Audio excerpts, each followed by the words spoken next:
Concrete के जंगलों को बसाने की होड़ में किस प्रकार पर्यावरण को खराब किया जा रहा है, इसका जीता जगता उदाहरण गतपुरी थाना क्षेत्र के अंतर्गत गांव असावटी के निकट देखने को मिला। आपको बता दें, यहाँ एक बड़े प्रोजेक्ट के तहत दादरी से रेवाड़ी रेलवे लाइन बिछाने का कार्य पिछले कई माह से चल रहा है।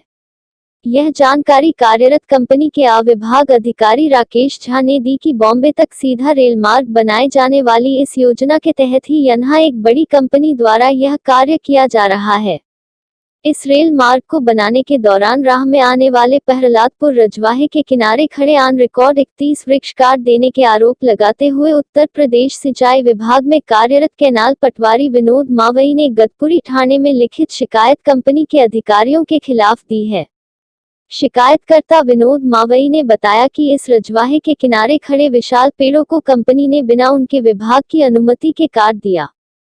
उन्होंने बताया कि इन वृक्षों के कटने से न केवल पर्यावरण को नुकसान पहुंचा है, बल्कि इनके कारण रजवाहा के किनारे इतने कमजोर हो चुके हैं कि कभी भी किनारा कहीं से भी टूट सकता है, जिसके बाद किनारे के खेतों में खड़ी फसलों का नुकसान किसानों को ही झेलना पड़ेगा।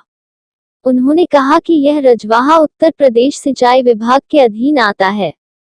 उन्होंने बताया, रेल लाइन बिछाने में कार्यरत कंपनी के 2 अधिकारियों ने जानबूझकर इन दरख्तों को कटवाया है और यही नहीं, इन पेड़ों की जड़ें यहाँ छोड़ दी गई, जबकि इनकी लकड़ी को यहाँ से गायब कर दिया गया। हालांकि पुलिस जांच के बाद ही इन आरोपों की सत्यता सामने आ पाएगी। प्रहलादपुर रजवाहे के निकट स्थित खेतीबाड़ी करने वाले किसान और पृथला विधायक नंदपाल रावत के भाई शीशपाल रावत ने बताया कि उनके खेत भी प्रहलादपुर रजवाहे के किनारे पर है। उन्होंने बताया, इस कंपनी द्वारा पिछले कई माह से आसपास के हरे भरे वृक्षों को काटा गया है। उन्होंने बताया कि इन विशाल पेड़ों के कटने के बाद मई माह में इस रजवाहे के किनारे टूटने पर उनकी फसलों को काफी नुकसान पहुंचा था, जिसके कारण किसानों को काफी आर्थिक नुकसान उठाना पड़ा था, जिसकी शिकायत भी वो कंपनी के अधिकारियों व जिला उपायुक्त से कर चुके हैं।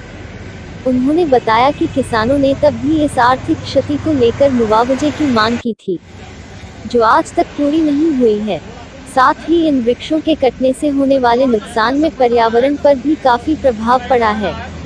हालांकि इस मामले को लेकर जब हमारी टीम पृथला स्थित कंपनी के साइट ऑफिस पहुंची, तो मौके पर कोई अधिकारी नहीं मिला।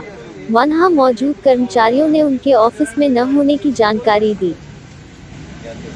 जब से डीएफसीसी का काम चला यहाँ पे, ये सारे नियम कानून का उल्लंघन कर रहे हैं।